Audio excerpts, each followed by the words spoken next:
Learn new skill இன் 30 டேஸில் நாம் third day கிளாஸில் பார்க்க போகிறது ஷார்ட்கட் கீஸ். ஷார்ட்கட் கீஸ் சொல்லும்போது அந்த லெட்டரை எப்படி ப்ரெஸ் பண்ணணும் அப்படின்னா கண்ட்ரோல் என் அப்படின்னு கொடுத்துருக்கோம். அப்படி கொடுத்தோன்னா நியூவாக ஒரு ஸ்க்ரீன் ஓப்பன் ஆகும். அதை தான் கண்ட்ரோல் என் அப்படின்னு சொல்லுவோம். அதை எப்படி ப்ரெஸ் பண்ணணும் அப்படின்னா கண்ட்ரோல் பிடிச்சிக்கிட்டு என் அதை ப்ரெஸ் பண்ணணும். இப்போ ஓப்பன் அப்படின்னு கொடுக்குறோம் அப்படின்னா இல்லை கண்ட்ரோல் ஓ அப்படின்னு கொடுக்கணும்னா கண்ட்ரோல் ஓ அப்படின்னு கொடுக்கணும். இந்த மாதிரி அந்த பட்டனை ப்ரெஸ் பண்ணிட்டு அடுத்து எந்த லெட்டர் ஷார்ட்கட் கீஸ் சொல்கிறோமோ அந்த லெட்டரை நம்ம ப்ரெஸ் பண்ணோம்னா அதுதான் ஷார்ட்கட் கீஸோட மெத்தட். இப்படி தான் ஷார்ட்கட் கீஸ் யூஸ் பண்ணணும். இந்த ஷார்ட்கட் கீஸ்னால நமக்கு என்ன யூஸ் இருக்குது அப்படின்னு பார்த்தீங்கன்னா, ஒரு வேலையை நம்ம வேகமாகவும் அதே சமயம் ஈஸியாகவும் பண்ணுறதுக்கு இந்த ஷார்ட்கட் கீஸ் யூஸ் ஆகும். ஸோ கீபோர்டில் மேக்ஸிமம் மவுஸ் யூஸ் பண்ணுறதை குறைச்சிட்டு இந்த மாதிரி ஷார்ட்கட் கீஸை நம்ம யூஸ் பண்ணி பழகிட்டோம் அப்படின்னா நம்மளால் கீபோர்டை ரொம்ப வேகமாக ஆப்ரேட் பண்ண முடியும். ஓகேவா? நம்ம இதில் ஃபஸ்ட்டு பார்க்க போகிற ஷார்ட்கட் கீ கண்ட்ரோல் என். கண்ட்ரோல் ப்ரெஸ் பண்ணி என் அதை ப்ரெஸ் பண்ணோம் அப்படின்னா கண்ட்ரோலை ப்ரெஸ் பண்ணிக்கிட்டே என் அதை ப்ரெஸ் பண்ணோம் அப்படின்னா நியூவாக ஒரு ஸ்க்ரீன் ஓப்பன் ஆகும். கண்ட்ரோல் என். இந்த மாதிரி ஒரு புது ஸ்க்ரீன், நான் ஆல்ரெடி ஒரு ஸ்க்ரீனில் ஒர்க் பண்ணிட்டு இருக்கேன், எனக்கு வேற ஒரு ஸ்க்ரீன் புதுசாக வேணும் அப்படின்னா கண்ட்ரோல் என் ப்ரெஸ் பண்ணோம் அப்படின்னா புது ஸ்க்ரீன் ஓப்பன் ஆகும். அதுக்கடுத்து கண்ட்ரோல் ஓ, இது ஓப்பன். இப்போ நான் வேர்டில் இருக்கிறதுனால வேர்ட் ஃபைல்ஸ் ஓப்பன் ஆகும். அதே எக்ஸலில் இருந்தேன் அப்படின்னா எக்ஸல் ஃபைல்ஸ் ஓப்பன் ஆகும். நீங்கள் வேற ஏதாவது ஒரு எந்த சாஃப்ட்வேரில் நீங்கள் இருக்கிறீங்களோ அதில் நீங்கள் கண்ட்ரோல் ஓ கொடுத்தீங்க அப்படின்னா அது ரிலேட்டடாக இருக்கிற ஃபைல்ஸ் ஓப்பன் ஆகும். கண்ட்ரோல் ஓ, இதெல்லாம் நான் ஆல்ரெடி ஏற்கனவே ஒர்க் பண்ணி வச்சிருக்கிற என்னோட ஃபைல்ஸ். அதில் ஏதாவது எனக்கு ஒரு ஃபைல் வேணும்னா அந்த ஃபைலை நான் கிளிக் பண்ணேன் அப்படின்னா அந்த ஃபைல் ஓப்பன் ஆகும். ஓகேவா? அடுத்து நம்ம பார்க்க போகிறது காப்பி அண்ட் பேஸ்ட். காப்பியோட ஷார்ட்கட் கீ கண்ட்ரோல் சி, பேஸ்டோட ஷார்ட்கட் கீ கண்ட்ரோல் வி. இந்த காப்பி பேஸ்ட் நம்ம எந்த இடத்துலலாம் யூஸ் பண்ணுவோம் அப்படின்னா எனக்கு இப்போ ஒரு அந்த வேர்ட் ஃபைலில் இல்லை ஒரு இடத்துல இருக்கிற ஒரு வேர்ட் ஆர் சென்டென்ஸ் அந்த இடத்துலையும் வேணும், வேற ஒரு இடத்துலையும் வேணும். அப்படிங்கும் போது நம்ம இந்த காப்பி பேஸ்ட் யூஸ் பண்ணுவோம். அந்த இடத்துல நமக்கு தேவையான வேர்டை செலக்ட் பண்ணிட்டு கண்ட்ரோல் சி கொடுத்து காப்பி பண்ணிக்கிறோம். காப்பி பண்ணிட்டு எந்த இடத்துல நமக்கு வேணுமோ அந்த இடத்துல கர்சரை வச்சுட்டு கண்ட்ரோல் வி அப்படி கொடுத்தோம்னா அது பேஸ்ட் ஆயிடும். தெரியுதா? Control C and control V copy பண்ணிட்டு நம்ம பேஸ்ட் பண்றோம். இதுல செலக்ட் பண்ணும்போது பாத்தீங்கன்னா மவுஸை வச்சு நீங்க மவுஸை கிளிக் பண்ணிட்டு அப்படி லைட்டா மூவ் பண்ணீங்க அப்படின்னா அது செலக்ட் ஆகும். ஓகேவா? அதுவே நீங்க கர்சரை அந்த இடத்துல வச்சுட்டு ஷிஃப்ட்டை பிடிச்சிட்டு ரைட் ஆரோவை நீங்க ப்ரெஸ் பண்ணிட்டே இருந்தீங்க அப்படின்னா அது என்ன ஆகும் அப்படின்னா செலக்ட் ஆகும். புரியுதா? அப்படிதான் செலக்ட் பண்ணும். செலக்ட் பண்ணிட்டு கண்ட்ரோல் சி கொடுத்தீங்க அப்படின்னா அது காப்பி ஆயிடும். காப்பி பண்ணிட்டு எந்த இடத்துல வேணுமோ அந்த இடத்துல கர்சரை வச்சுட்டு கண்ட்ரோல் வி கொடுத்தீங்கன்னா அது பேஸ்ட் ஆகும். அடுத்தது கண்ட்ரோல் எக்ஸ். கண்ட்ரோல் எக்ஸ் அப்படின்னா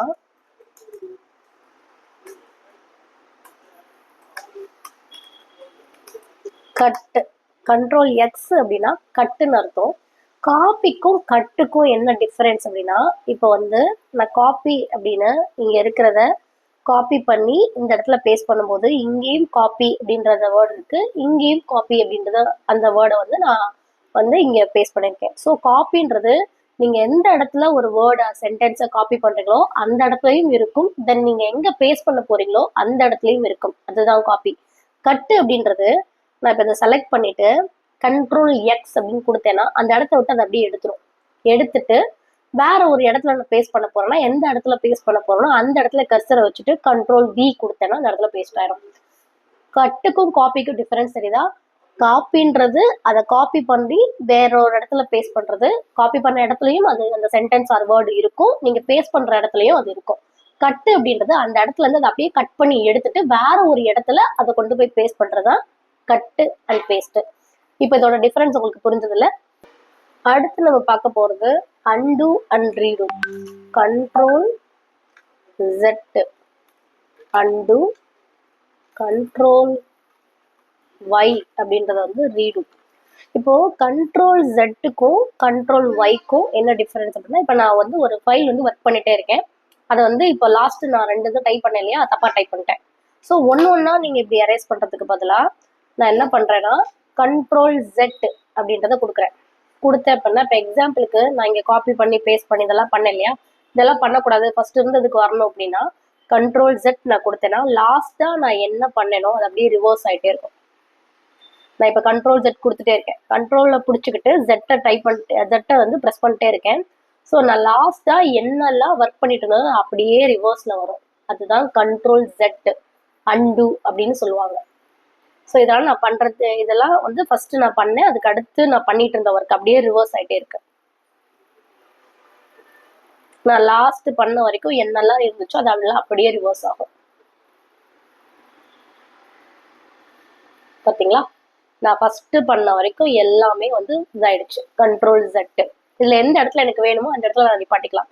பட் ரீடு என்ன அப்படின்னா அண்டு கொடுத்ததுக்கு அப்புறமா தான் ரீடு பண்ணும். அண்டுவை ரிவர்ஸ் பண்றது, அதாவது நான் இப்போ வந்து ஃபுல்லா பண்ணிட்டேன், Ctrl Z கொடுத்துட்டே இருந்தேன், ஃபுல்லா இதாயிடுச்சு. ஆக்சுவலி எனக்கு கொஞ்சம் தான் வந்து நான் கரெக்ட் பண்ணணும், அது தெரியாம நான் Ctrl Z கொடுத்துட்டேன். இப்போ நான் பண்ணதெல்லாம் எனக்கு திரும்பி வேணும் அப்படின்னா Ctrl Y அதை நான் ப்ரெஸ் பண்ணிட்டே இருந்தேன்னா அண்டுல நான் என்னெல்லாம் பண்ணேனோ அது அப்படியே ரிவர்ஸ் ஆகுறது தான்.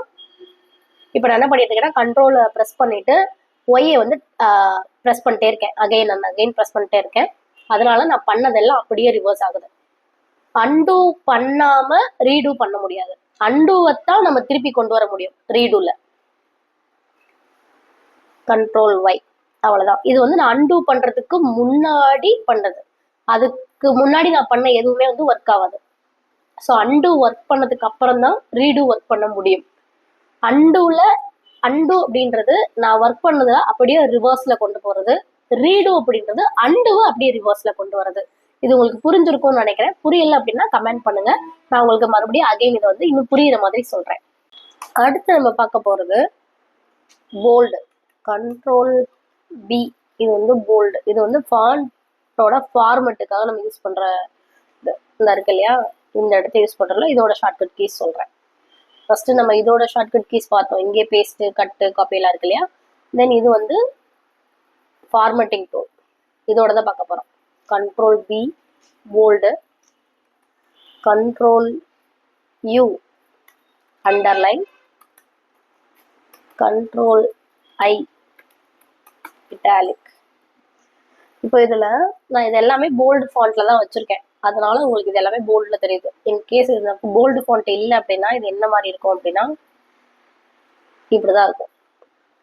இந்த மாதிரி இருக்கிறது நான் கொஞ்சம் திக்னஸ்ஸா இருக்கணும் அப்படின்றதுக்காக நம்ம என்ன பண்றோம், போல்ட் பண்றோம், கொஞ்சம் டார்க் பண்றோம். அதைத்தான் வந்து Ctrl B அப்படின்னு சொல்றோம்.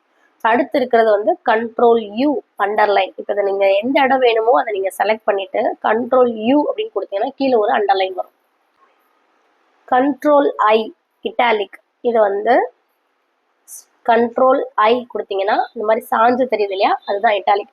இந்த மூணுமே நீங்க செலக்ட் பண்ணிட்டு இப்போ Ctrl B போல்டுல இருக்கு அப்படின்னா போல்டை எடுக்கணும் அப்படின்னா அகைன் Ctrl B நீங்க கொடுக்கலாம். போல்டு வேணும்னா அகைன் Ctrl B. அதே மாதிரி அண்டர்லைன் வேணும்னா Ctrl U, அண்டர்லைன் வேண்டானாலும் Ctrl U. இட்டாலிக்ல வேணும்னா Ctrl I, இட்டாலிக் வேண்டாம் அப்படின்னாலும் Ctrl I. டிஃபரன்ஸ் புரியுதா? இது மூணுமே வந்து சேம் தான், வேணும்னாலும் அதே தான், வேண்டானாலும் அதே தான். புரிஞ்சிருக்கா? அடுத்து நம்ம பார்க்க போறது Ctrl A select all. Ctrl A. இப்போ எனக்கு பர்டிகுலரா நம்ம இவ்வளவு நேரம் பண்ணும்போது எனக்கு எது வேணுமோ அதை மட்டும் நம்ம செலக்ட் பண்ணோம் இல்லையா, மவுஸ் யூஸ் பண்ணியோ இல்லை ஷிஃப்ட் அண்ட் ஆரோஸ் யூஸ் பண்ணியோ நமக்கு எது வேணுமோ அதை மட்டும் செலக்ட் பண்ணும். இப்போ இதில் இருக்கிற அந்த என்டையர் ஷீட்டில் இருக்கிற எல்லாமே எனக்கு வேணும், நான் செலக்ட் பண்ணணும் அப்படின்னா இங்கேருந்து நீங்கள் மவுஸை பிடிச்சி இப்படி இழுத்துட்டு வரதுக்கு பதிலாக Ctrl A அப்படின்னு பண்ணீங்கன்னா இந்த ஷீட்டில் இருக்கிற எல்லாமே செலக்ட் ஆகும். அதுதான் செலக்ட் ஆல், Ctrl A. அடுத்து நம்ம பார்க்க போகிற ஷார்ட்கட் கீ வந்து Alt Tab. Alt Tab அப்படின்னா இப்போ நான் இந்த ஸ்க்ரீனில் இருக்கேன், வேற என்ன ஸ்க்ரீனுக்கு நான் போகணும், ஆல்ரெடி ஓப்பன் பண்ணி வச்சிருக்கிறேன், வேற ஒரு ஸ்க்ரீனுக்கு நீங்கள் போகணும்னா Alt Tab கொடுக்கலாம். இப்போ நான் ஒர்க் பண்ணிட்டு இருக்கும் போதே நீங்கள் பார்த்துருப்பீங்க, நான் Ctrl N கொடுக்கும் போதோ ஓப்பன் பண்ணும்போதோ டக்குன்னு இந்த ஸ்க்ரீனை ஓப்பன் பண்ணியிருப்பேன். அது மவுஸ் வச்சு அடுத்து நீங்கள் என்ன ஃபைல் ஓப்பன் பண்ணியிருக்கீங்க அப்படின்னு இப்படி பார்த்து நீங்கள் வந்து ஓப்பன் பண்ணுறதுக்கு பதிலாக Alt Tab கொடுத்தீங்க அப்படின்னா லாஸ்டா நீங்க என்ன ஓபன் பண்ணீங்களோ அந்த ஸ்கிரீன் வரும். இங்க பாருங்க, இதெல்லாம் இப்ப நான் ஓபன் பண்ணி வச்சிருக்கிற ஸ்கிரீன் தெரியுதா? ஸோ உங்களுக்கு ஆல்ட்டை பிடிச்சிட்டு நான் டேபை தட்டிகிட்டே இருக்கேன். அதில் எந்த ஸ்க்ரீனை நீங்கள் ஓப்பன் பண்ணணும்னு நினைக்கிறீங்களோ, இல்லை இப்போ எந்த ஸ்க்ரீனுக்கு நீங்கள் போகணும்னு நினைக்கிறீங்களோ அந்த ஸ்க்ரீனுக்கு நீங்கள் போகலாம். இது இது வந்து நான் ஆல்ரெடி ஏற்கனவே ஓப்பன் பண்ணி வச்ச ஸ்க்ரீனு. இது நம்ம ஒர்க் பண்ணிட்டு இருந்த ஸ்க்ரீனு. ஸோ ஆல்ட்டு டேப் போனீங்கன்னா உங்களால் ஓப்பன் பண்ண முடியும். அடுத்து நம்ம பார்க்க போகிற ஷார்ட்கட் கீ வந்து find and replace.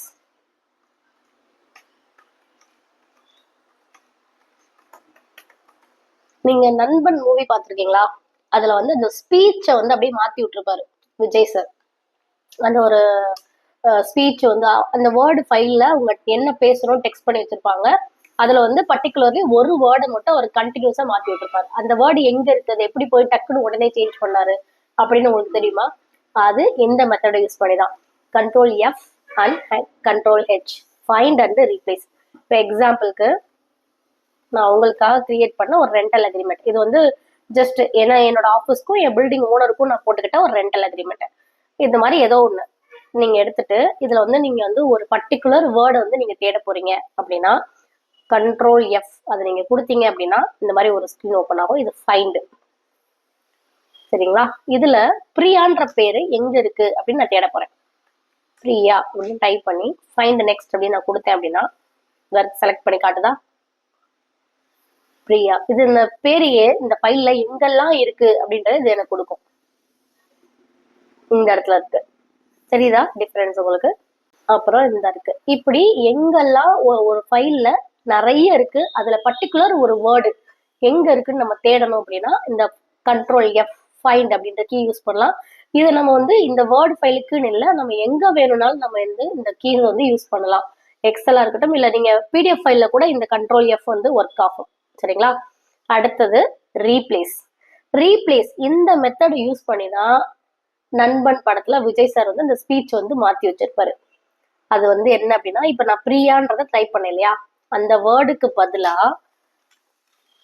Priya Kalirajan அப்படின்னு நீ டைப் பண்ணு அப்படின்னு நான் கொடுத்துட்டு ரீப்ளேஸ் அப்படின்னு கொடுத்தேன்னா அது எங்க செலக்ட் ஆயிருக்கோ அதை மட்டும் மாத்தும். ரீப்ளேஸ் ஆல்னு இருக்குல்ல, இதை கொடுத்துட்டேன் அப்படின்னா பிரியான்ற இடம் எங்கெல்லாம் இருக்கோ மென்ஷன் பண்ணது பாருங்க, 12 இடத்துல இதை மாத்திருக்கு. ஓகே பண்ணிட்டு க்ளோஸ் பண்ணிட்டேன். இப்ப பாருங்க, நம்ம ஃபர்ஸ்ட் இதை பிரியான்னு மட்டும் தானே பார்த்தோம். பிரியா காளிராஜன் இந்த இடத்துல மாத்திருச்சா, இங்கேயும் மாத்திருச்சா, இங்கேயும் பாருங்க மாத்திருக்கா, மாத்திருக்கா.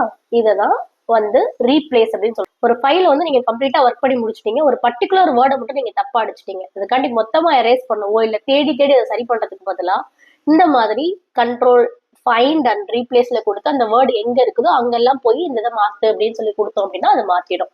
ரொம்ப ஈஸியா இருக்குல்ல? அடுத்து பார்க்க போற ஷார்ட்கட் கீ என்னன்னா சேவ். கண்ட்ரோல் எஸ், இது வந்து சேவ். இப்போ இந்த நம்ம சேவ் அப்படின்னா இப்போ இந்த என்டையர் ஃபைல் நம்ம ஒர்க் பண்ணி முடிச்சதுக்கு அப்புறமா இங்க பாருங்க இது டாக்குமெண்ட் அப்படின்னு காட்டுதா, இதை நம்ம வந்து சேவ் பண்ண போறோம். ஸோ கண்ட்ரோல் எஸ் அப்படின்ற ஷார்ட்கட் கீ கொடுத்தேன்னா இந்த மாதிரி ஃபோல்டர் வந்து ஓப்பன் ஆகும். எந்த ஃபோல்டர்ல நான் சேவ் பண்ண போறேன், இந்த கோர்ஸ் டி கோலன்ல கோர்ஸ் அப்படின்ற ஃபோல்டர்ல நான் சேவ் பண்ண போறேன். என்ன ஃபைல் நேம் கொடுக்க போறேன், ஷார்ட்கட் கீஸ்னு நம்ம மேல கொடுத்துருக்கிறதுனால சேம் அதே நேமை காட்டுது. நம்ம வேணும்னா அதே வச்சுக்கலாம், இல்லை ஃபைல் நேம் மாத்தணும்னாலும் நம்ம மாத்திக்கலாம். ஸோ சேவ் நான் என்ன பண்ணேன்னா சேவ் பண்ணிட்டேன். ரீப்ளேஸ் இதே நேம்ல எக்ஸிஸ்டிங்கா ஃபைல் இருக்கு, நான் சேவ் பண்ணட்டுமா அப்படின்னு கேட்குது. சேவ் பண்ணிக்கோன்னு சொல்லிட்டு ஸோ ஆல்ரெடி ஏற்கனவே இருக்கிற நேம்ல சேவ் ஆயிடுச்சு. இங்க பாருங்க ஷார்ட்கட் கீஸ் மாறிடுச்சா. ஃபர்ஸ்ட் டாக்குமெண்ட் 1ன்னு இருந்துச்சு இல்லையா, இது ஷார்ட்கட் கீஸ். சேவ்ல நான் இன்னொரு விஷயம் என்ன சொல்வேன்னா, நாங்க வேர்டில் இல்ல வந்து கொரல்ட்ரா வாட் எவர் எந்த ஒரு ஃபைல்ல வந்து நாங்க ஒர்க் பண்ணிக்கிட்டு இருந்தாலும் ஒரு 5 to 10 மினிட்ஸ்க்கு ஒரு தடவை நாங்க என்ன பண்ணுவோம்னா கண்ட்ரோல் எஸ் கொடுத்துட்டே இருப்போம், சேவ் பண்ணிட்டே இருப்போம். ஏன் நாங்க வந்து சேவ் பண்ணிட்டே இருக்கோம் அப்படின்னா, இது வந்து இன்கேஸ் இப்போ வந்து யூபிஎஸ் எல்லாமே இருக்கு, ஸோ பவர் போயிடுச்சுன்னா கூட கொஞ்ச நேரம் ஒர்க் பண்ண முடியும். சடனா பவர் இல்லை, திடீர்னு ஆஃப் ஆக போது நீங்க ஒர்க் பண்ணிட்டே இருக்கீங்க, சட்டுன்னு ஆஃப் ஆயிடுச்சு அப்படின்னா அந்த டைம்ல நீங்க சேவ் பண்ண வரைக்கும் மட்டும்தான் அந்த ஃபைல் வந்து ஸ்டோர் ஆயிருக்கும், மற்ற டைம்ல அந்த ஃபைல் வந்து ஸ்டோர் ஆயிருக்காது. ஸோ ஒவ்வொரு 5 மினிட்ஸ் 10 மினிட்ஸ் ஒரு தடவை நான் வந்து கண்ட்ரோல் எஸ் கொடுத்துட்டே இருந்தேன்னா லாஸ்டா நீங்க சேவ் பண்ண வரைக்கும் திடீர்னு வந்து ஃபைல் க்ளோஸ் ஆயிடுச்சு, சிஸ்டம் ஆஃப் ஆயிடுச்சு, லேப் ஷடவுன் ஆயிடுச்சு அப்படின்னா கூட கண்ட்ரோல் எஸ் நீங்க எது வரைக்கும் கொடுத்துருக்கீங்களோ, எது வரைக்கும் நீங்க சேவ் பண்ணிருக்கீங்களோ அது வரைக்கும் நீங்க ஒர்க் பண்ண ஃபைல் எல்லாமே சேவ்ல இருக்கும். ஸோ அடிக்கு ஒரு தடவை இந்த கண்ட்ரோல் எஸ் கொடுக்கறத மறந்துடாதீங்க. அதுக்கு அடுத்து லாஸ்ட் ஃபைனல் இதை நம்ம க்ளோஸ் பண்ண போறோம். ஆல்ட் F4 அப்படின்றத நான் கொடுத்தேன் அப்படின்னா அகைன் அது வந்து ஒரு கன்ஃபர்மேஷனுக்கு கேட்கும், இதை நான் சேவ் பண்ணணுமா அப்படின்னு சொல்லிட்டு. சேவ் பண்ணணும்னா எஸ் கொடுத்தீங்கன்னா சேவ் ஆயிடும். இல்லை வேணாம் சேவ் பண்ண தேவையில்லைன்னா டோன்ட் சேவ் கொடுத்து நீங்க சேவ் பண்ண வேணாம். இப்போ நான் சேவ்னே கொடுக்குறேன். சேவ் கொடுத்துட்டேன்னா அந்த ஃபைல் வந்து க்ளோஸ் ஆயிடும். உங்களுக்கு இந்த கிளாஸ் புரிஞ்சிருக்கும்னு நினைக்கிறேன். உங்களுக்கு இதில் ஏதாவது டவுட் இருந்ததுன்னா கமெண்ட் பண்ணுங்க, நான் அதுக்கு உங்களுக்கு பதில் சொல்கிறேன். இந்த மாதிரி தொடர்ச்சியாக இதை பற்றி நீங்கள் இன்னும் நிறைய தெரிஞ்சுக்கணும் அப்படின்னா நம்ம சேனலை சப்ஸ்கிரைப் பண்ணிக்கோங்க, பெல் ஐக்கான் கிளிக் பண்ணிக்கோங்க. உங்களுக்கு இந்த வீடியோ பிடிச்சிருந்ததுன்னா லைக் பண்ணுங்கள். உங்கள் ஃப்ரெண்ட்ஸ் யாருக்காவது யூஸ் ஆகும் அப்படின்னு நினச்சிங்கன்னா ஷேர் பண்ணுங்கள். தேங்க்யூ.